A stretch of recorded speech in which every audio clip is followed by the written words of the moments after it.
going to argue anything. I'm just going to add a little bit of, what shall I say, female or senile frivolity to the proceedings. So I'd like to start, first of all, on this occasion, with a couple of personal reminiscences. I have known Elizabeth and Fergus for a very long time. Elizabeth I met, first of all, when that kindly gentleman, her father, Miles Dillon, really did cushion my path in the Institute against the batterings of D.A. Binchy, and was kind to both Padraig's cousin, Morfydd Owen, and me. So I have sort of warm feelings towards Elizabeth and her clan. And then, secondly, Fergus, I first remember in a very Celtic law wedding, because when Thomas Charles Edwards married Gifford Lewis, Fergus was the best man, and David Jenkins and I read the lessons. So we go back quite a long way. And I remember particularly that incident. My husband, who was very often a willing accomplice to me, went to Holyhead to fetch Fergus from the boat. And when Howard died 2 years ago, I had a lovely card from both Elizabeth and Fergus remembering that particular journey. Now, Fergus stayed with us, and I had at that time 2 small girls. And at the end of his stay, one of them had to write an essay which said, "My holidays." I was told I wasn't to say this by these girls. Anyway, there they are. And 2 sentences in the essay read, "Fergus came to stay. Fergus has very blue eyes." So those are my memories of Fergus, and those are the girls, yeah? Anyway, we leave the girls, and I hope they don't see this, because my life will be hell for the next week. Anyway, that was my acquaintance with Fergus, and have met him many times since then. Now, when Liam very kindly, I never thought when I read those words that I'd be talking about Fergus's work today. Anyway, when Liam asked me to talk today, I thought I'd like to talk about something belonging to the book, which Fergus, for me, I think is perhaps Fergus's sort of closest composition, early Irish farming. And so I thought I'd talk about Welsh farming, a little bit about it. Now, Paul has already told you a good deal about the Welsh law texts. I've given out a handout, which is a sort of pocket guide to the Welsh law manuscripts. These manuscripts are generally known as the laws of Howell Dda, the books of the laws of Howell Dda, Howell the Good. And they are probably the most important single written source of contemporary information that we have regarding the fauna of medieval Wales. They tell us much about attitudes to animals and their functions. Much of this can be substantiated by historical and archaeological evidence. What we learn about the way animals are reared, their values and their uses in society, teaches us in turn a great deal about life in the Wales of the period. Now, a little word about the manuscripts. I've listed them here, and one important point about them is that they survive from the period between 1250 or thereabouts, 1240, and 1536, or 1600 really. But, and they contain versions of the Welsh law. There are 3 redactions, or 3 families of these laws. The Llyfr Plegiwrid redaction associated with Dyfed, Llyfr Cyfnerth, which I think was associated with the Welsh Marchlands, and then Llyfr Iorwerth associated with Gwynedd. And in addition to these, there are 5 Latin redactions, but Paul has told you a great deal about those now in his paper. The later copies, in particular, include much additional material. Of the Welsh redactions, Llyfr Iorwerth, which originated in Gwynedd, is the fullest and most orderly, and is probably the product of editorial work carried out by one Iorwerth ap Madog ap Llawd, a member of a legal family who lived in the first half of the 13th century. In addition to this, the 5 Latin redactions. These law texts, I want to emphasize this because I think it's very important, were copied, edited and amended, thus attesting to the use of native law. Now, if you look at the map of Wales, early Wales is a conglomeration of sort of kingdoms there. After 1284, it was divided into Wales, the Principality and the Marches. And these, now this is a very bad map. My daughters, my cleaning lady and I tried to make it. We weren't very successful. But what I've done there is try to plot where these manuscripts come from. Now, most of them, all of them, most of them belong to a period after 1250. Independent Wales came to an end in 1282 about. I'm not sort of, I'm not being precise there. But the manuscripts went on being copied. And if you look, there's a great gap in Gwynedd, the heartland, the sort of strongest national area in Wales. So the manuscripts were copied. They were copied all over Wales, different families. On the survival of surviving manuscripts, I think the law was most used in the Marcher lordships. If we go back, you can sort of see the Marcher lordship Blanc, the brown ones. And so they were used in the Marcher lordships. And thus, from about 1250 on, we've already seen Paul quoting Anglo-Norman Latin in a manuscript from the heartland of the North Walian Kingdom.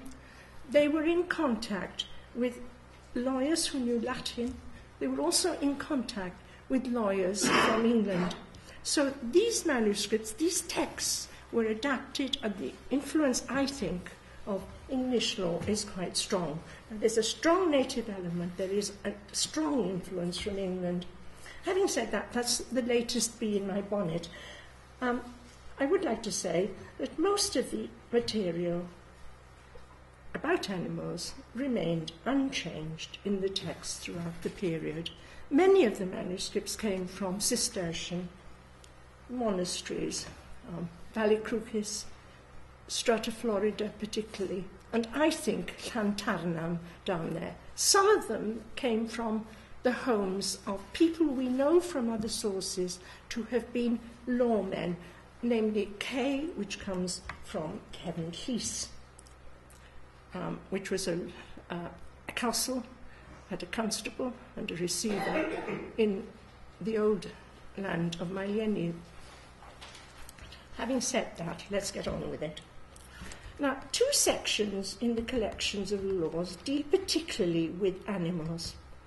A tract which is variously entitled The Worth of Wild and Tame, found in the section of the text known as Laws of Country, and tractates on hunting, sometimes found in the Laws of Country, and sometimes appended to the Laws of Court, which also include tractates on people like falconers and houndsmen. The listings of buildings and of gwestfa down payment are also an important source of information, as are the law of women, the tractate of corn damage, and the legal triads. And it is important, as we will see later, that one of the Latin manuscripts includes drawings of many of the animals.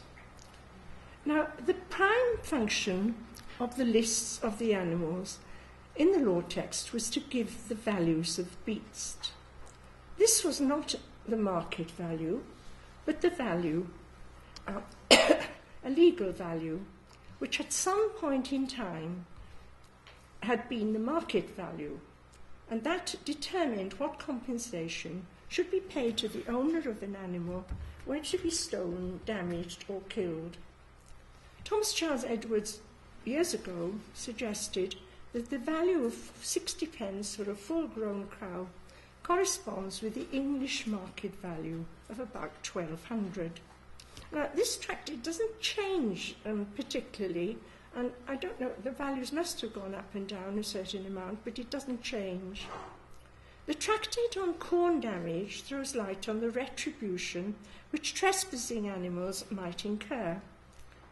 Details of the ways animals were reared, husbanded, or used are mentioned, as well as the people who looked after them, notably the Bigad Trefgor, the settlement herdsman, and in the Yorwer text, the herdsman's word is final in disputes about the animals of the herds.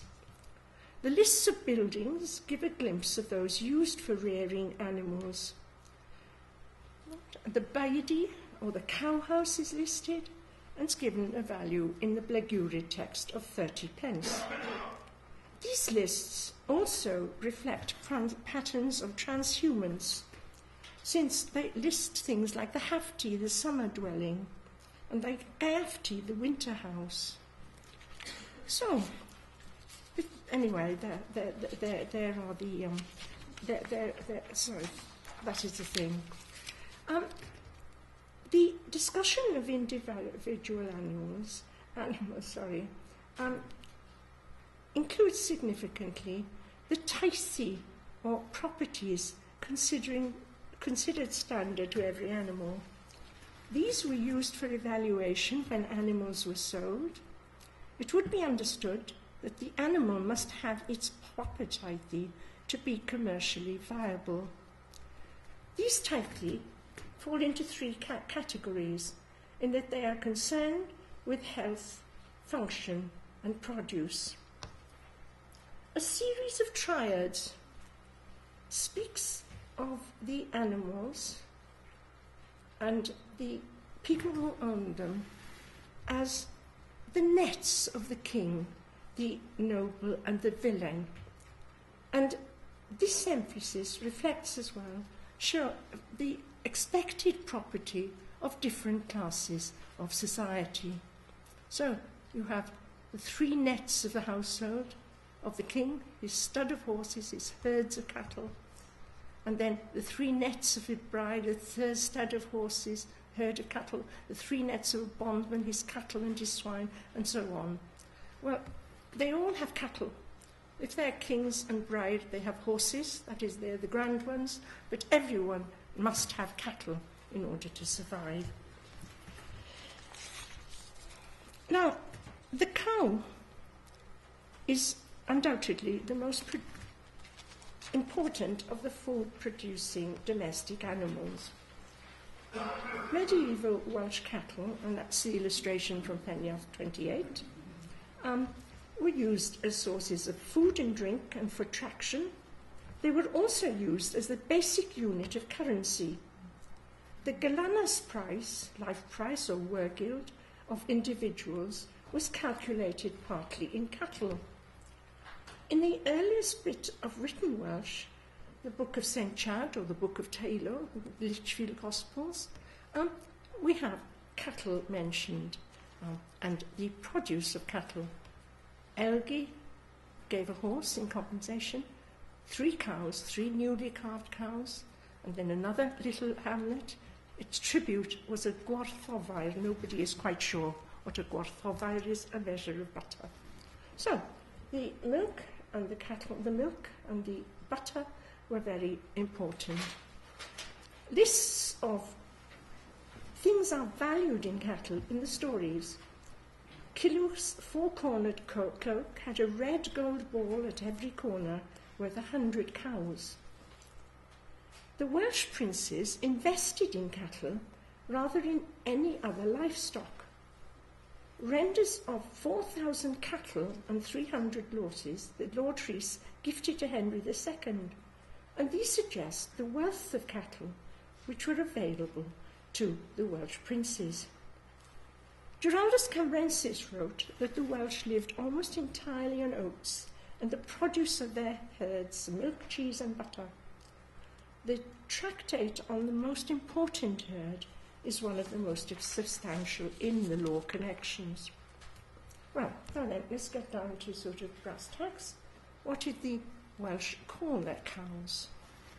Well, most of the terms are Celtic, and they have cognates in Old Irish, sort of buwch and bo, tarw and tarf, llo and loeg, aner, Middle Irish ander for a young female, which is for a heifer, enderic, a bullock, eidion, a neutered male, eidion moel, and I think you have moel used in Irish sources. Oh, you better do the right one. In Irish sources for hornless cattle, for our hornless deer.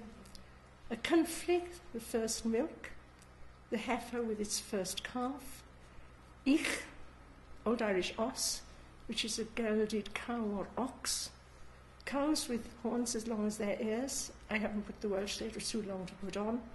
And then lastly, the words for a herd.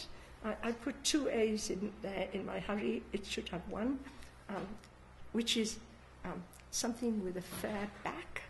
I like these words. Da, which means good, the good things, the good, and then alaf, which is the word which came into Welsh later on in the compound cyfalaf for capital. I think all these words tell us something about the Welsh cows. They tell us about the attitude to Welsh cows. Anyway, those are the terms. The king's officials often had gifts of cattle or parts of beefs from the plunder, which had been brought back from the raids of the king into neighbouring countries.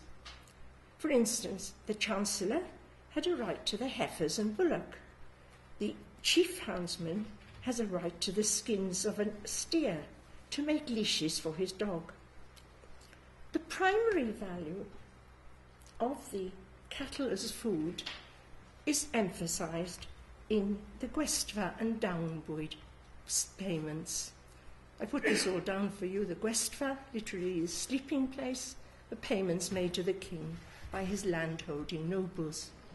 The downbwyd, the gifts of food, owned by the villeins to the lords, the bligurid list of gwestfa payments, including the carcass of an ox. The summer downbwyd included a fat cow without skin or entrails, butter, cheese and milk. So these were the tributes that were paid, and cows and their produce formed a great element in them. So, processing the milk, and indeed the milking, seems to have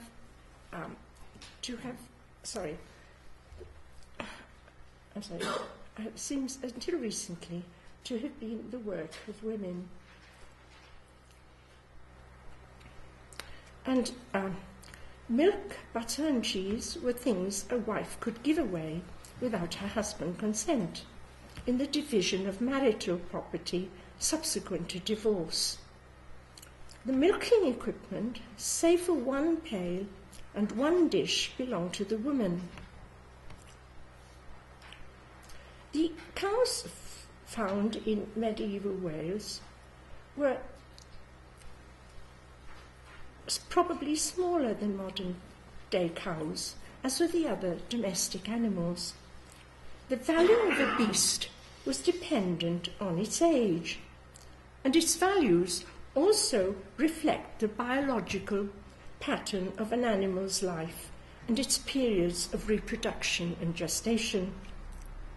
The precise definition of the periods of biological development vary in the values slightly from reduction to reduction, so that it is difficult to be exact regarding the whole corpus of material. The values I quoted come from the Bligurid text, and there they are. Calf, to the November, calves are usually born in May of its first year was worth 6 pence. On May Day, the fourth year is 30 pence. May the 9th of that year, it should have brought forth its first calf and become a cynflith, and the May the 4th, the following year, fully grown with a second calf.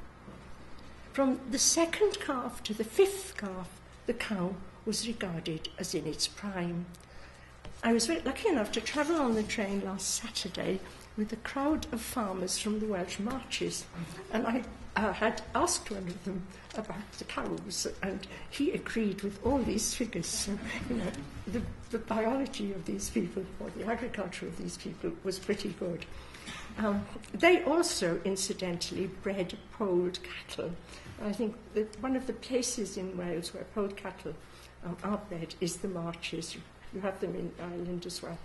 They're not polled really, they're born without horns, but there they are anyway. So, there they are. The picture given of the cow's development approximate to that found in, not only that here on the train, in modern tables of the stages in the development of livestock. The tythi, I spoke of the tythi of the cow, which are listed, reflect its development, its functions. The tythi of the tythi of a cow, that it should produce milk and calves. The value of the tythi was 30 pence, and 24 pence for the milk and 6 for the calf. So, they have their priorities right. If the cow was a cynflith, the value was 16 for the milk and 4 for its calf. So the cynflith was not producing as much milk as the second calving one. And it's sort of nice. Milk consumption was therefore an important element in the breeding of cattle. The calves' dependence on their mother's milk is nicely illustrated in the tractate on corn damage, where trespassing calves are left for a day without their mother's milk as punishment. If they go wandering around, they're not allowed to have any milk for a whole day. Now, the legal measure of the milk, of the minimum milk, required of a full-grown cow when being sold as a milking cow is also specified. The measuring vessel is to be 9 inches at the top and 3 at the bottom and 7 inches diagonally from top to bottom. Now, a tentative calculation of the volume of milk made by my husband, my willing accomplice, would be 5.16 pints. Now, milking took place twice a day, so they produce about a gallon and a quarter of milk in a day, 2 milkings, a gallon and quarters. And I again was told by my friends on the train that this is quite reasonable. So, things haven't, in some places at least, things haven't changed. The milk of the summer pasture was converted into butter and cheese. The Iorwerth text speaks of all the cows of a townland being gathered together and milked once, and from that cheese is made. Rennet necessary for curdling the milk would be found in the stomach bags of the calves. Now, a fine excavation was made at Drystlwyn, a castle which in the 12th and 13th century belonged to the princes of Dinevor, and it throws a great deal of light on Carmarthenshire cattle particularly. A great number of calf bones were found, suggesting that calves were killed and much veal consumed, and their skin too would have been useful for making parchment. And this is near to the heartland of the Dyfed Kingdom, so that was, I think, quite important. Cigaidion, which is from the steers, was also, there were steers there. A legal herd of cattle consisted of 24 cows. The keeping of a bull for breeding purposes, that's a 13th century pale, so probably it would look something like that.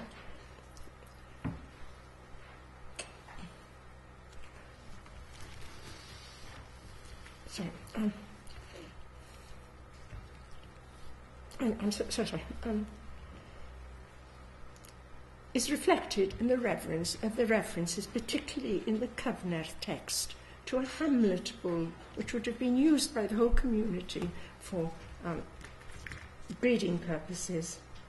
And the value of a Hamlet bull, this is nice, is another bull which can serve with a cow before and a cow behind. So they're quite active. Bulls found trespassing between midsummer and August were free from punishment, whether on corn or on grass, since in that period the mature cows are bulling, nor from August until the Feast of St. Mary, when the heifers are bulling. It is not proper at that period to take at any time a bull following a bulling cow.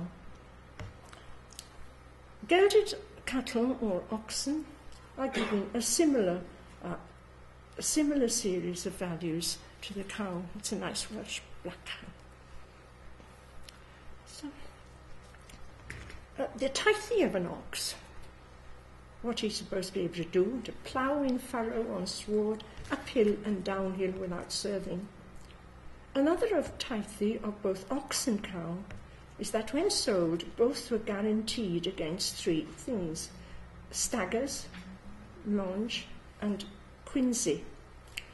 Values are also given to different parts of the animals and to their skins.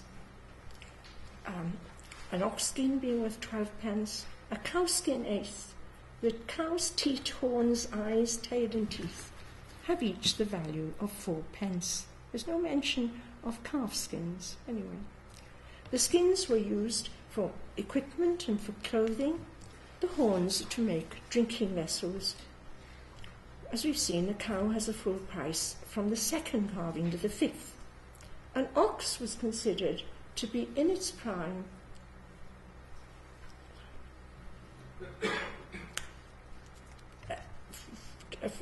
from the 2nd year of its maturity to the 6th year. Differentiation is made between steers and moor steers, the latter, that is these polled ones, having the value of 2 ordinary steers. They are probably to be equated with the moiled or hornless cattle of the Welsh border. But we now come properly to the oxen. Gelded cattle or oxen were first yoked in February. At the end of the 1st year, their value increased seasonally, as did that of cows, until they reached the value of 60 pence. Oxen were used as draught animals, and particularly in joint and cooperative farming.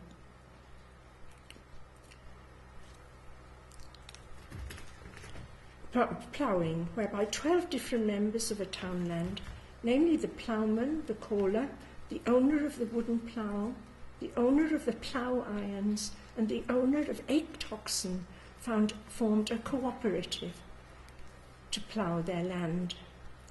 Cyfar, cooperative ploughing, formed an important economic and social institution in an agricultural society, and is described in Llyfr Iorwerth. The late David Jenkins wrote a very handy pamphlet on joint ploughing. Ploughing with oxen and calling them on in song continued late in parts of Wales, particularly in Glamorgan, a practice which accounts for the number of ploughing songs which have survived from that area. I put one of them up for you. Right? A ploughing boy, known as the Cethreiniwr, walked, as in Giraldus described, in the front of the team to lead them on. Verses, as I said, in Glamorgan survive to this. Memory of giant oxen, the ox use of an earlier date, are still extant. 2 horned oxen are mentioned in Culhwch and Olwen, and in the poem that Gwynfor Brycheiniog, 12th century poet, wrote to St. David, he tells how oxen took St. David's bell, named Bangor, the loud dear one, to the church in Glasgow in Brecknockshire. The poet's description of the oxen is a lovely one. The 2 oxen of Dewi, 2 splendid ones, they put their cart between Cannog's cart. The 2 oxen of Dewi, they were excellent, 2 loving ones, to take a gift at a run. To Glasgow, the 3 objects of status were not heavy. Bangor, that's the bell, the dear chained one, and the other 2 were left in Brycheiniog. So the oxen were regarded as great friends of society, people, things who did things for men. The texts, with the exception of 1 or 2 instances, give there very few clues as to the breeds of domestic cattle. Now, it's generally considered that the cattle of Britain are descended from wild, big, long-horned cattle. Herds of wild feral cattle survive in parts of Britain, and one of these herds was kept at Dinefwr, the home of the princes of Dinefwr. Now, the bones of the cows excavated at Drystlwyn suggest cattle of an average withers height of 104 centimetres. That is, there are cattle of a similar size, if some of you know farms, of a modern Dexter cow, which is a sort of short cow. They have apparently a yield today of 2 gallons a day of milk. But there were many races of cows in Wales in the 15th century, and some verses have survived listing the types of cows. Right? You have a brindle cow, a mottled cow, a white-faced cow, and then, last of all, a little black calf, and the white bull from the court of the king. This is an old rhyme which is preserved in a folk tale. So, here's your white-faced one, your grey one, the black ones, and then, most famous of all, the white cattle which are associated with the law of Dinefwr. Now, the white cattle are famous in Wales. The status of the Lord of Dinefwr, the King of Dinefwr, is to have his insult price white cows with its which fill the space. One cow with its head to the tail of the next, with a bull between every 20 of them, the space from a place called Argoy to the court of Dinefwr.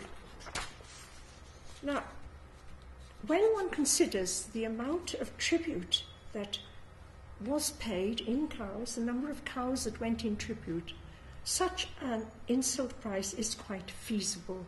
I think I worked it out to be 2,000 cows. Well, if you were given 4,000 cows to the King of England, I'm sure you'd be well, able to give 2,000 cows to your own lord. There are other herds in Britain which represent this ancient type. Now, there's another one in a key place in Wales, in Mainol. Mainol means a manor herd in Carnarvonshire, which is now kept in Temple Newson in the north of England. These cows also often have a magic significance, as Osborne Bergin showed years ago, and Fergus has discussed most recently. And in other places in Wales, they have a sort of tradition. Last week I was in Cambridge, and one of the treasures of King's College, Cambridge, is a hoard of white cattle, which they keep on the backs behind the college. And lots of white things are associated with kings, and so this is in the same tradition. It's something special about white cattle. Okay? Now, the importance of cattle, as we have seen, is emphasised, the other white cows you to look at, is emphasised in legal documents, as we saw in the Chad Gospels. But cattle, too, play quite a part in things like poetic imagery.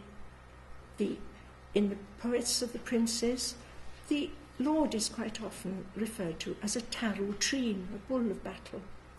And one of the great things, achievements of a lord, was to be gwarthegawg, to be cattle rich, or a cattle raider. And then the amount of cattle, this is the thing that I quoted, Lord Rhys giving Henry II 4,000 head of cattle. Cows, too, the value of cows is reflected as the providers of nourishment.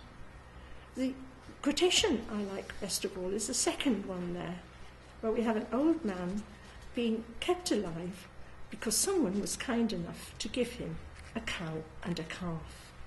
Now, milk provides calcium, provides fat, it provides sugar and a lot of other things, vitamins. So they recognise this in their feeding of milk. The Welsh also, perhaps slightly differently from the Irish, were famous as drinkers of milk. Because when Llywelyn ap Gruffudd and his entourage attended the court of Edward I in 1277, the court was hard put to find enough milk for the Welsh to drink. Imagine that. Going to the court of going to the court of Edward I, these Welshmen came, and all they wanted was milk. We don't want to be drunk so that we don't know what we're doing. We just want some good, plain nourishment. Sorry, it's just me being silly. So, their antics, too, in the days before television, could also provide a great deal of entertainment.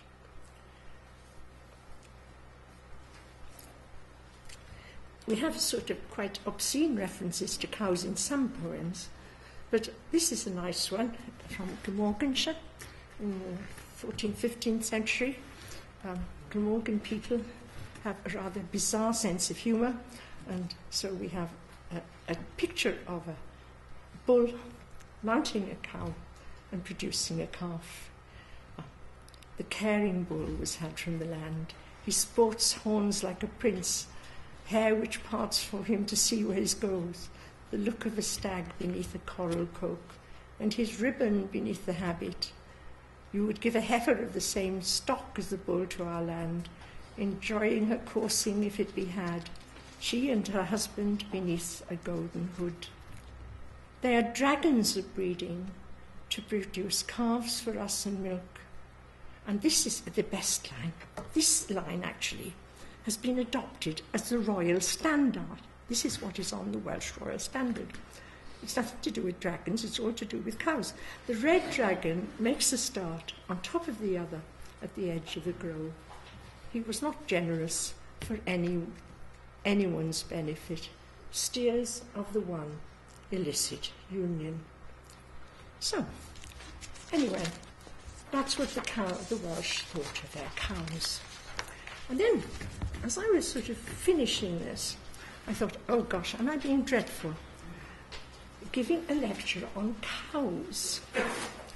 And I remembered a couple of lines I used to use to teach my students the difference between prototonic and deuterotonic of the verb dover. And that is a satire about a mean patron. I've heard he does not give horses for poems. That is, he's not like the lord and the briar, who have their great horses to go to battle, mounting them and riding along. He gives that which is natural to him, namely a cow. Now, was it dreadful to talk about cows to Fergus? Would Fergus be incited? And then I thought, oh no, Fergus has more sense because Fergus is a man of the soil.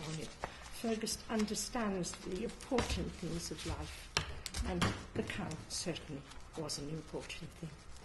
And so, thank you, Fergus, for all you've done for us. And thank you, Liam, for asking me today. And thank all of you for putting up with me.